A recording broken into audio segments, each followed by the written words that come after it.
But a lot of people don't know this. Michael Schumacher developed that car for Mercedes. Okay, ladies and gentlemen, Michael Schumacher developed that car for Mercedes to get where they were at. Walsh running the Irish green, and look at the move he's making down to the inside. Moves to the front from 5th all the way to the lead in lap 1. Walsh takes win number 2. Peter Walsh. All right, everyone, we are back with Drive to Survive, baby. Netflix Drive to Survive Season 2, Episode 3. Guys, we're flying through these, which is awesome. I mean, there's so many episodes that we have to get through, and we're getting through them here. I mean, jeez, I can't even believe we're up to Season 2 already. It's unbelievable. This one is a cool one. This really zooms in on the teammates part of the thing, where you do get fired or you do leave a team, and what happens to the psychology of leaving a team and going to a new team. I think that's what it's really all about today, this episode. We zoom in on Daniel Ricciardo and Carlos Sainz, and it's quite awesome. I like this one. It's really, really good. And we even start off the episode here that we go straight over to Daniel Ricciardo. So Daniel Ricciardo's left Red Bull, as we know from Season 1. Now here in Season 2, he's at Renault. And of course we have to take a look at how he's doing, what he's up to, what are the results are going to be like, was it worth the risk? And it's funny, at the start of the episode, people are saying to him, why did you move, man? Why did you go from Red Bull? It's Red Bull, man. Why? It's unbelievable. I can't believe it, you know? I would actually go the other way around. I would say, what's wrong with you, buddy? Seriously. I have a lot of respect for Daniel Ricciardo that he left Red Bull. Simply because he knows the game here. He knows that he's not number one at Red Bull. He'll win a few races, and I think we've spoken about this in one of the other Drive to Survive episodes. He knows he's not going to win the championship. That ain't happening. Verstappen would have had to have lost every fucking race or crashed out in every race and like literally have zero chance, and Ricciardo to have just hung in there, right, had some form of chance, and then Red Bull would have been forced to actually say, okay guys, we're going to have to put our attention into Ricciardo here. We're going to have to. And that's the way it was going for Ricciardo. He was smart about this. He didn't let his ego about winning races get in the way of the big prize. Eye on the prize, the championship. That's what he wanted. And number one, to be number one in the team, the number one driver, and to win the championship. You're not going to do it with the Verstappen, because Verstappen, guys, I've said this before as well, Red Bull are very, very focused on a junior driver coming in. That's what they had with Sebastian Vettel. Sebastian Vettel won 4 world championships with them, back-to-back, 4 years in a row. He was the young guy. They loved that, and they wanted to repeat that with Max Verstappen. Now, obviously, we're in 2024 a year now, and it's looking pretty darn good for Verstappen and Red Bull, and it's no coincidence either. It is no coincidence either. So I think, yes, Ricciardo took a chance. You never know what's going to happen. I mean, we've got to also look at guys. We've also got to look at Lewis Hamilton. When he left McLaren, he took a risk going to Mercedes. Now, it can always go wrong. It can always go wrong, because you could have Mercedes screwing something up development-wise. Okay, you could have like McLaren in 2023. They were at the back of the grid, and then bang, like a light switch, they have an upgrade going to Silverstone, and then guess what happens? They're competing for podiums. Now that can happen. So the thing is, it can go the other way too. It can completely screw you up the other way. You can go backwards here. And it's always a gamble. No matter how even if the FIA governing body turned around and said to Toto Wolff, hey, listen, Toto, we're going to rig the next 5 years in a row for you, so you're going to win, 6 World Championships in a row.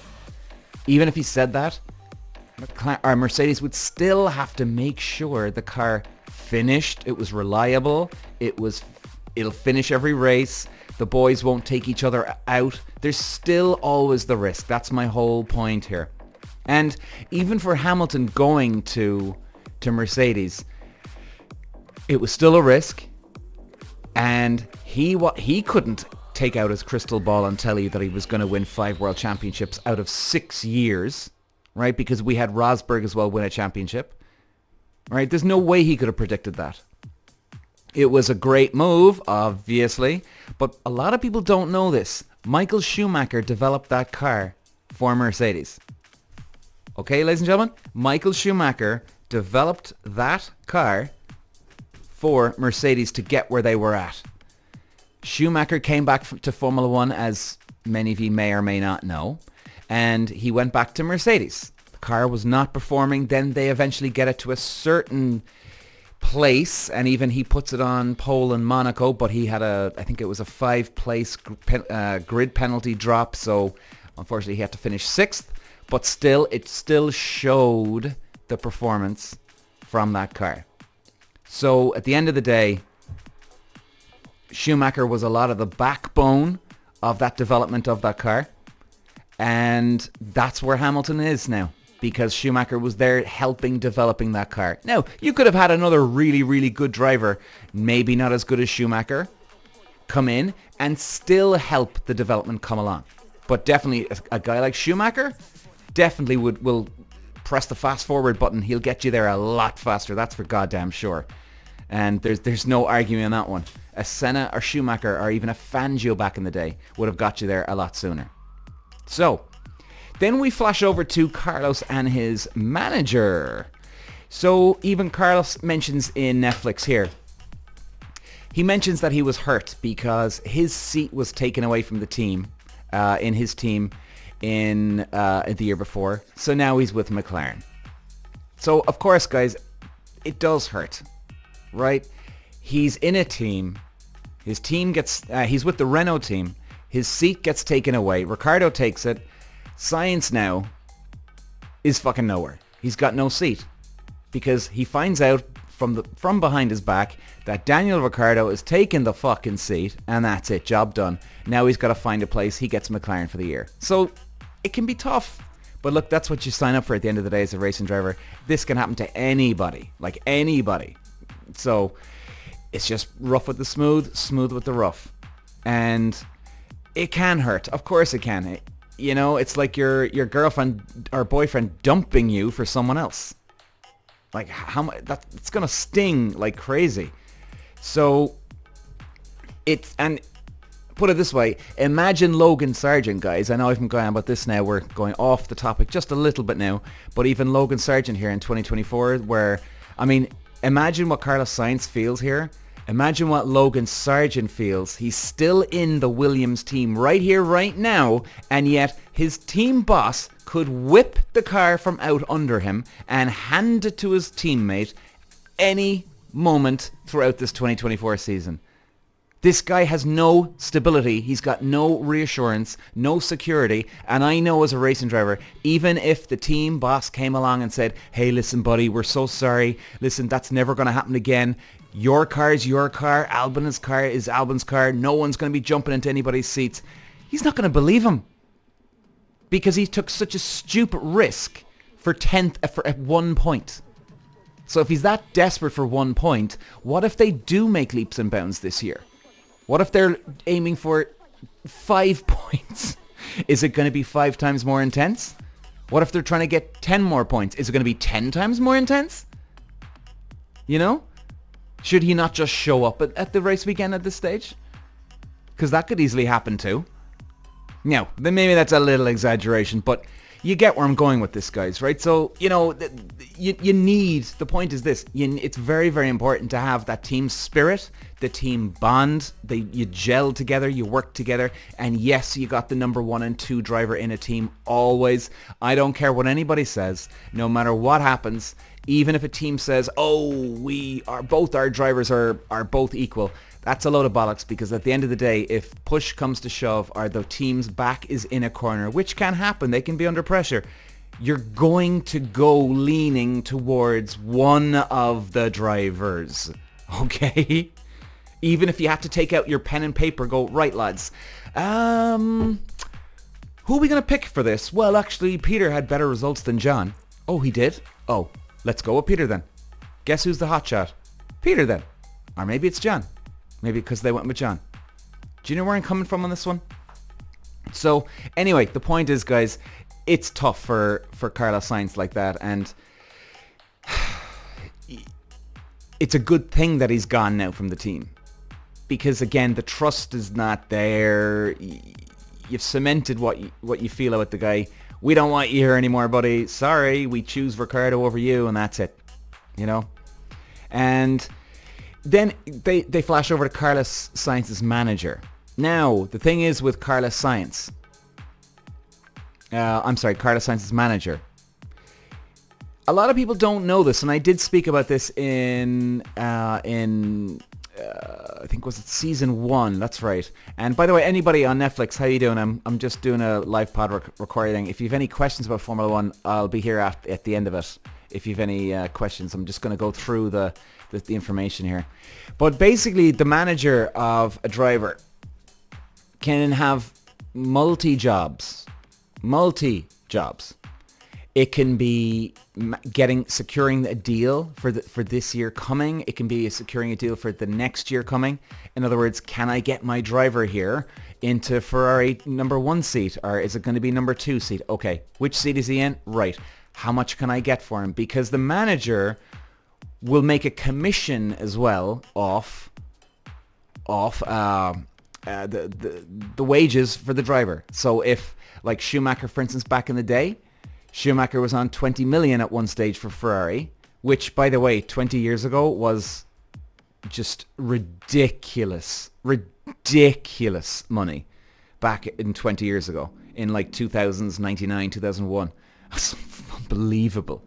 So his manager back then, Willy Webber, would have probably be getting 10 to 15%. Now, they did a deal, right? Now, again, this could be like Carlos Sainz's manager. I'm going off the topic just ever a little bit, but again, I just want to give you a bit of more insight into what the manager will do here, right? So it could be the same for Carlos Sainz's manager, where he's done a deal where he works for nothing, and then if he gets to Formula 1, he gets a percentage for the rest of his life. Or it could be like Willy Webber, Schumacher's manager, where Schumacher's manager funded Schumacher all the way up to Formula 1, and then from there Schumacher then had to pay him back a certain percentage forever, basically. Now, of course, how much I don't exactly know it was, but, well, that's just the way it is. We don't know. So the manager's job is a fucking tough one. He's saying that he's on the phone and emails all the time to the different teams. Now, end of the day here, Carlos Sainz's manager, I don't think he's got the hardest job in the world, simply because Carlos Sainz's dad is one of the greatest legends of all time in rally, and he's there because of his dad. All right? Doesn't matter. If my dad was a famous rally driver, I'd be more than happy, of course, to get to Formula 1 because of that. Mick Schumacher had Michael Schumacher's dad. He's there because of his dad. Mazepin, his dad was a billionaire. He bought his way. Lance Stroll, his dad bought his way in there. Verstappen is only there because of his dad, Jos Verstappen. It's all a lot of things. It's like the modern world, guys. About having connections, having contacts, and it's a good thing. It's a great thing. Now, of course, it depends on what country you're from as well. That's important.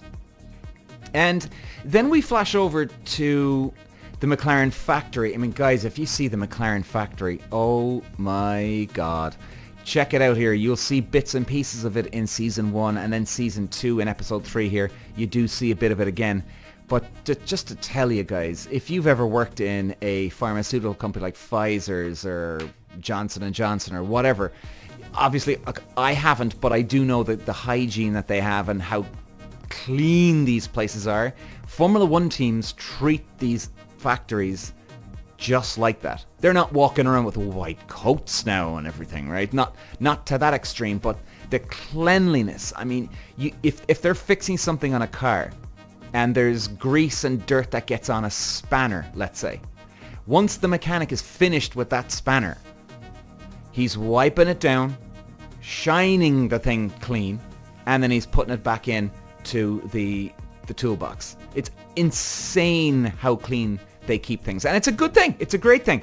You know, be professional about it. It's brilliant. It's brilliant. But you can just get a snapshot of it. Even Google it, guys. The McLaren factory. And in fact, I'd even not Google it. I'd even go YouTube this thing. Check out YouTube. A tour of the McLaren factory. Or I think Red Bull do one, isn't it? Red Bull. I think it's Red Bull. Yes, I think Red Bull do one as well. You'll see it, how just the spotless these places really are. And it's not just the mechanics keeping it clean. They'd obviously have cleaners coming around every morning, every day, at the end of a day when the mechanics and the engineers are finished working. I mean, it's a 24/7 job. It really is. And everybody on TikTok, thanks for all the likes. Appreciate it. And then we go over to Lando Norris, Carlos's teammate in McLaren. They get on very well. You know, I've never actually brought this up, but I'm bringing it up now. I think Lando Norris is gay. If at minimum, he's bisexual, and he is so into Carlos Sainz, it's insane. I've seen it before. This is actually my first time saying it. It hasn't come up yet, actually, I suppose, really. But again, it's just the flirting going on between the two boys here is I don't know if Carlos Sainz is into him or not. I don't think he is. I think he just he doesn't want to believe it. You know, who would? Jesus, if I had a teammate that was gay, I'd be like, oh my God, oh no. Because you're spending a lot of time with your teammate. You're going to every country in the world, around every circuit around the world. So you could be even flying with your teammates. You could be returning back home on the plane with your teammates. You could be driving to a track with your teammates. You could be staying, well, you're obviously staying in the same hotel. So you could be, and then you're going to sponsorship events with your teammates. You're spending a lot of time with your teammate. So it is important that you do have some degree of relationship with the guy or girl. But yeah, man, Lando Norris, I think he's gay, man. He definitely likes Carlos Sainz, that's for sure. And then we flashed over to Daniel Ricciardo at Baku. And now they're saying here that it was an interesting comment that Ricciardo says. He said he's not gelling with the car, but he can drive it with his eyes closed. But on the limit, it's different. On the limit, it's different, but he can drive it with his eyes closed. See, as an ex-racing driver, that makes 0 sense to me. 0 sense to me. What the hell are you saying, man? Most of the time, actually, guys, it can be tough enough to find the limit. So in other words, if you're going to a new racetrack or you've got a new race car and you're not sure of the driving style yet, and I'll go through that in a second, right? But sometimes you go to a new corner and you're like, okay, this looks like a quick corner. It's probably 6th gear, but let's try it in 5th first, because look, you obviously don't want to ride the car off, and you just take your time and you build it up gradually. So then lap 1 or 2 or 3, you might try it in 5th. Okay, that was easy. Take it flat next one. Okay, that was even easier. And then you go, all right, let's try it in 6th. Then you go into 6th. You might just have a little lift off the accelerator, see how it goes. If it's okay, well, all right, fuck it. Flat out 6th gear. So, you build up, you try one thing, you go. It works, then you up your game, you up your game, you up your game, you up your game. So, you see, things like that, that's fine. So you can find the limit. And once you get to the limit, it's actually easier. This is no joke. It's easier driving a racing car on the limit than when you're off it. It's way easier because you've got the momentum. You've got everything. Because once you get to that limit, that means you're controlled, you're stable, you've got a balanced car, everything's working okay. Now, you mightn't be the quickest guy on the track, but you've got the balance correct for your car. In other words, you're getting the best out of your car. And, okay, some cars might act weird, right? And they're tough to keep on the limit. But the mindset is easy because you're not holding back. You're just in motion. So it can be tough physically or whatever it is. But it's hard to explain maybe. It's easier driving a car on the limit most of the time. That's what I'll say.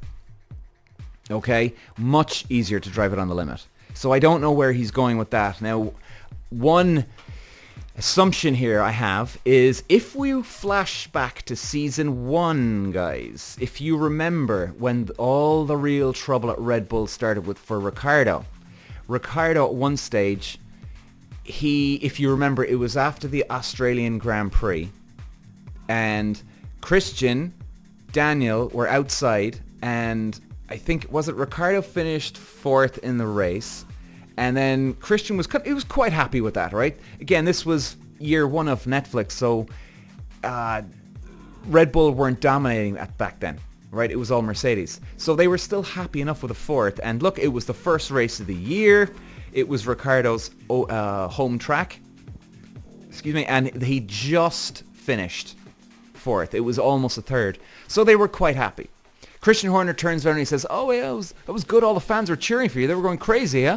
And Ricciardo, don't quote me exactly, he said, yeah, well, if the car was, better, if the car could be quicker. Something like this, right? It wasn't even a jab at Christian Horner. It wasn't like... Christian Horner is just super fucking sensitive at this stage. I don't know why. It was, and even the manner of Ricciardo. This was no way in any jab way, shape or form. And I'm not even a big Ricciardo fan here, right? But I'm sticking up from here. It wasn't a jab at Christian Horner. Christian Horner clearly just extremely sensitive at this stage. That he's not winning, he's not up right at the top, so obviously one little blow of the wind can blow him over, clearly. And so I think since then, Ricciardo probably watched the Netflix documentary and he went, uh-oh, I better be careful here going forward this year in Renault. It could literally be as easy as that. So that's why Ricciardo, to me, he's not making sense what he's saying. He's kind of dancing around his words here. He says, he doesn't know... what does he say? I'm not gelling with the car, but you can drive with your eyes closed. Yeah, easy, but on the limit it's different. Throughout everything he says here, that's a load of horseshit, okay? That makes no sense from a racing driver what he's just saying there. Alright? I think he's just playing the game here. He doesn't want to upset... He did upset Christian Horner the year before that. He doesn't want to go there again and fuck things up again. Right? And yeah, I would ignore exactly what he was saying there. Because there's also 2 driving styles, guys. Mainly, it's... First driving style would be you brake in a straight line in any kart, car, Formula 1 car, does not matter. You go into a corner, you brake in a straight line, you go down the gears, and then you turn in, and then at the middle of the corner, you get on the throttle, and then you power on through the bend. Or there's option 2. You brake in a straight line, you go down the gears. The moment you turn the wheel, you need to be feeding the throttle back on. So you're getting on the power much earlier. Harder strategy number 2, but once you get used to it, well, you get used to it. But that's normally the 2 driving styles. And they are completely different. And he'd know this. Ricciardo would know this. So he's not making any sense. He's lying to the cameras, ladies and gentlemen. But look, he's trying to play the game here. So he's not that he's trying to lie to you. You know what I mean. He's not telling the truth exactly. Okay, so Ricciardo goes off trying to pass Kvyat. Oh my god, what was that about? He goes off and he nearly takes himself and your man out, Daniel out. And I can never pronounce his name correctly. What's wrong with me? Daniel Kvyat? Ugh. Anyway, forgive me, guys. I don't know what it is about me and this guy's name. So Ricciardo goes off in the corner. They don't crash into each other properly.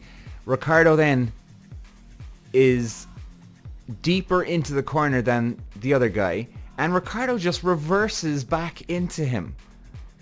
Straight into him. And I've said this before, there is a blind spot.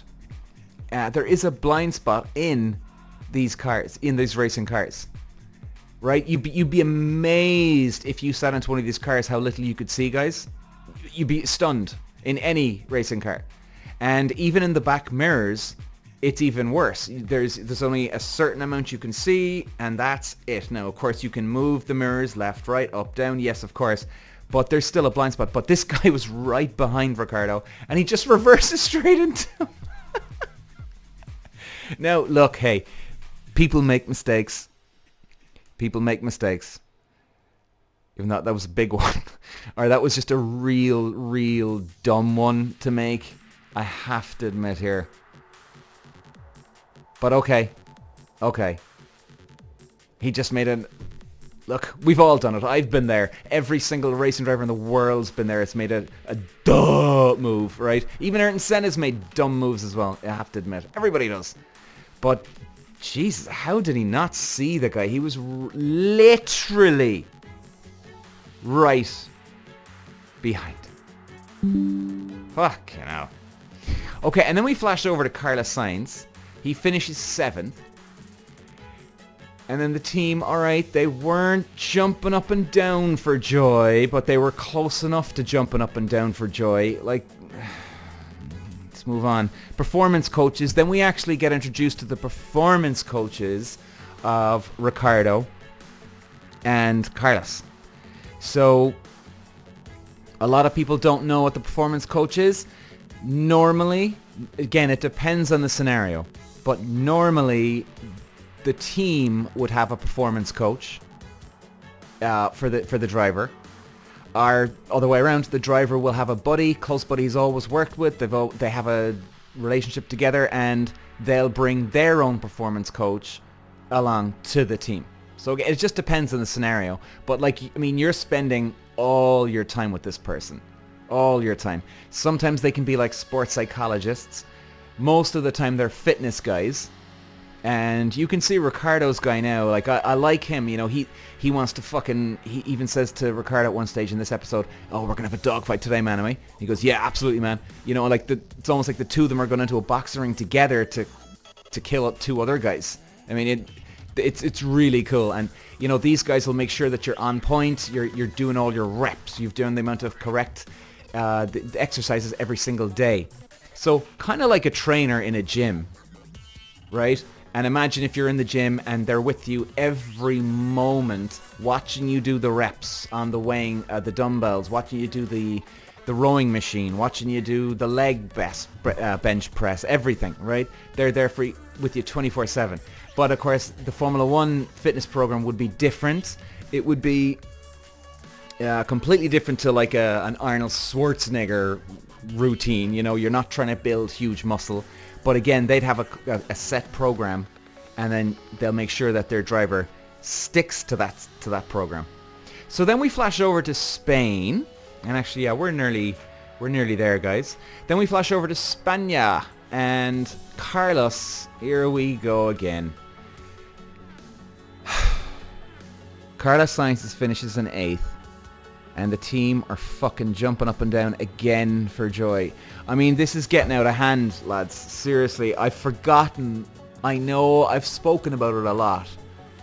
In the normal Formula 1 races in 2023 and 2024, and I'm speaking about it on Drive to Survive, obviously, because they highlight and preview it. It's got to stop. Someone has got to jump the fuck in and stop these people jumping around the place. He finished in 8th position. 8th position. 1, 2, 3, 4, 5, 6, 7. Do you know how fucking depressing that is, having 7 other guys beat you? Seriously. Do you know how fucking depressing that is? Be fucking annoyed. Like, for fuck's sake. And these guys are jumping around. Even one of the girls, what did she say? The McLaren press girl, she says, fucking amazing.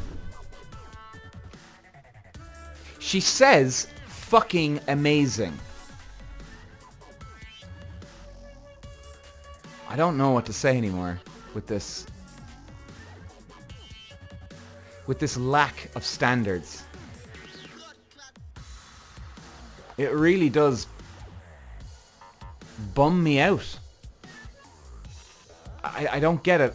And, you know, this is McLaren Formula 1 team. I mean, guys, Ayrton Senna raced for McLaren. This isn't some novice team that has their first ever top 10 finish. You know, it's so disappointing. It really, truly is. Look, what could you do? Go around fist bump them all? Yeah, okay, like I was saying. Give him a fist bump. Hey, dude, listen, that was alright. Look, it's a bit of progress. Okay, alright, a little bit of progress. Let's just keep the head down, boys. Listen, good work today, you know, fair enough. Appreciate all your help, lads, alright? You know, but not throwing your hand up in the air. So, like, you know, I'm not a buzzkill here. No, just calm the fuck down, lads. There's 7 other guys that just finished ahead of you. Doesn't that make you a bit pissed off, depressed? And you are McLaren. Ayrton Senna won championships for you. Mika Hakkinen won championships for you. Plenty of others. Hamilton's won championships for you. There's been other people that's won championships for you. And you're okay with 8th? No, man, no. Someone's got to step in and stop this. Someone's got to step in and stop this. Anyway, guys, thanks for watching or listening. And that was Drive to Survive Netflix Season 2, Episode 3. Next up will be Season 2, Episode 4. So I love you all, guys. Thanks for watching or listening. See you later. Walsh running the Irish crane, and look at the move he's making down to the inside. Moves to the front from 5th all the way to the lead in lap 1. Walsh takes win number 2. Peter Walsh.